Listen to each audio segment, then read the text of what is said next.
বন্ধুরা, তোমরা কেমন আছো? আশা করি সবাই খুব ভালো আছো। রেহানের দুষ্টুমির চ্যানেলে তোমাদের সকলকে জানাই অনেক স্বাগত। এখন ভোর হয়ে গেছে আর আমিও উঠে পড়েছি সকাল সকাল, কারণ কালকে অনেক তাড়াতাড়ি ঘুমিয়েছিলাম। আর দেখতেই পাচ্ছ, এই যে এটা হচ্ছে মিনু, আর এটা হচ্ছে, আমি নামগুলো এদের জানি না। এরা সবাই বসে আছে, এখন এদেরকে খাবার দেওয়া হয়েছে। এখন সকালবেলা এনারা বিস্কিট খায়, তারপরে মাংস নিয়ে আসা হলে তারপর ওদেরকে মাংস দেওয়া হয়।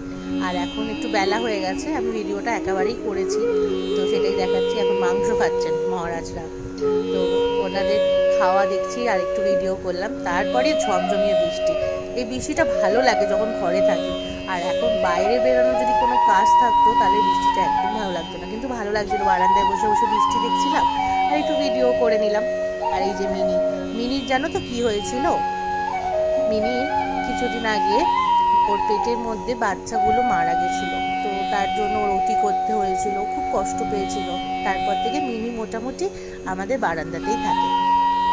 আর এখন বৃষ্টি পড়ছে, তাই সব কটা এখন বারান্দায় চলে এসছে। আর এই যে আমাদের চিকি, আর এই যে ভাই এসছে।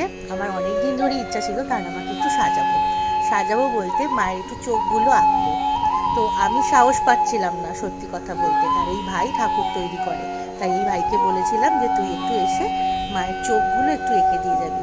তাই ভাইটা এখন এসছে, এসে মায়ের চোখটা আঁকবে। কারণ মায়ের চোখটা এত অপূর্ব, একটু না আঁকলে ভালো লাগে না। তাই জন্য অনেক দিন ধরে আমি মনে মনে ভাবতাম যে মায়ের চোখটা আমি এঁকে দেবো, কিন্তু আমি সাহস পেলাম না তারা আমাকে এইভাবে ছোঁয়ার। এখন ভাইটা সাজিয়ে নিই, তারপরে তোমরা দেখো কীরকম লাগছে।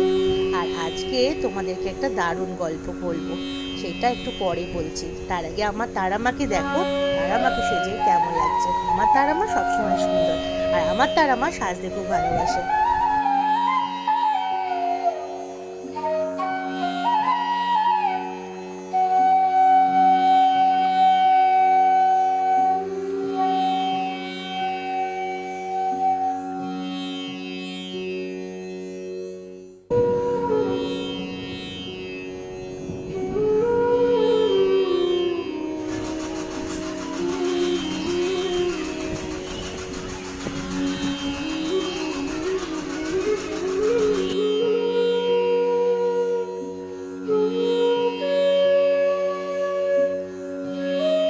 আমাদের তারামাকে কীরকম লাগছে তোমরা কিন্তু অবশ্যই কমেন্টে জানিও কেমন।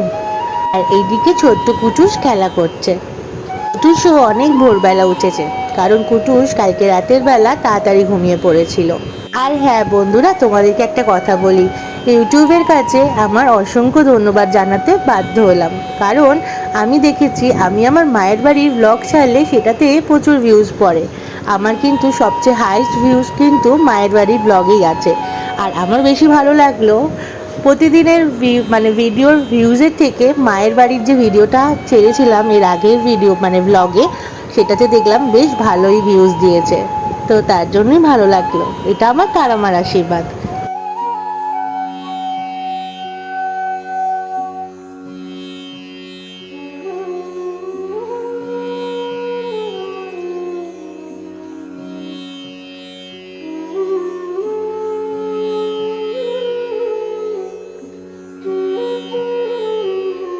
কুটুসের চান হয়ে গেছে, এখন কুটুস ভাত খাচ্ছে, তারপরে কুটুস ঘুমিয়ে পড়বে।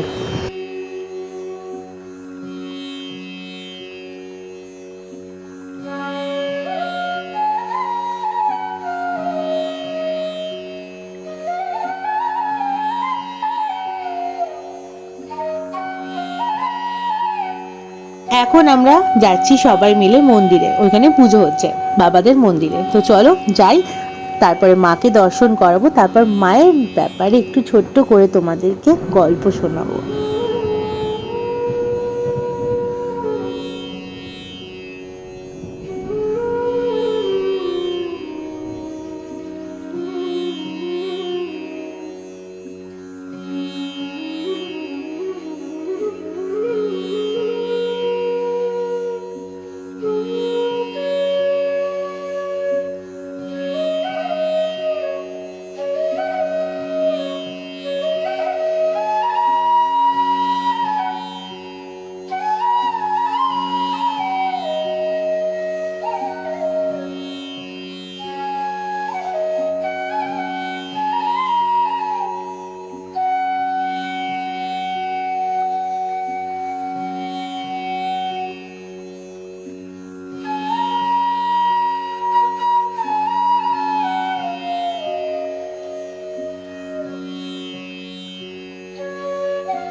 এই মাকে তোমরা দেখতে পাচ্ছ, এই মা হচ্ছে একদম কোষ্ঠী পাথরে গড়া।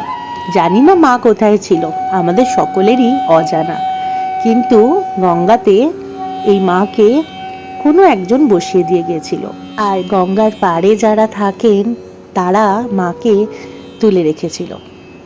তারপরে তাদের মধ্যে একজন আমার বাবাদের খবর দেয় যে মাকে কেউ এইভাবে বসিয়ে দিয়ে গেছে গঙ্গাতে। মানে সেই গঙ্গাটা হচ্ছে, তোমরা সকলেই জানো, প্রিন্সেপ ঘাট। সেই প্রিন্সেপ ঘাটের গঙ্গার পাড়ে মাকে বসিয়ে দিয়ে গেছিল। আর বাবারা, আমার মেসো ছিল, আমার বাবা, সবাই মিলে মাকে আনতে গেছিল। আর মাকে যখন গাড়িতে তুলছিল তখন আরও বাকি যারা গঙ্গার পাড়ে থাকতো তারা অনেক বাধা সৃষ্টি করেছিল।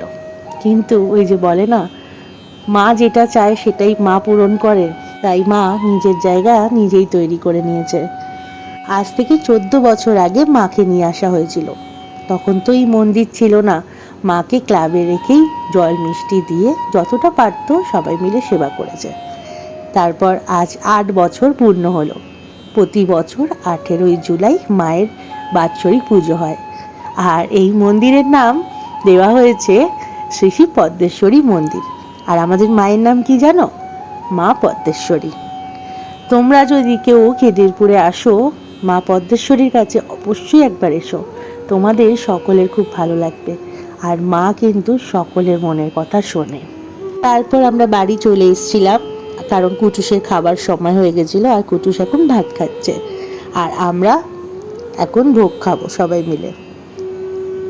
আর কালকে মায়ের মন্দিরের খাওয়া দাওয়ার অনুষ্ঠান, সেখানে প্রত্যেকটা মানুষের আমন্ত্রণ রয়েছে, সেখানে সবাই মিলে খাওয়া দাওয়া করবে। আর এটা হচ্ছে মায়ের আসল ভোগ।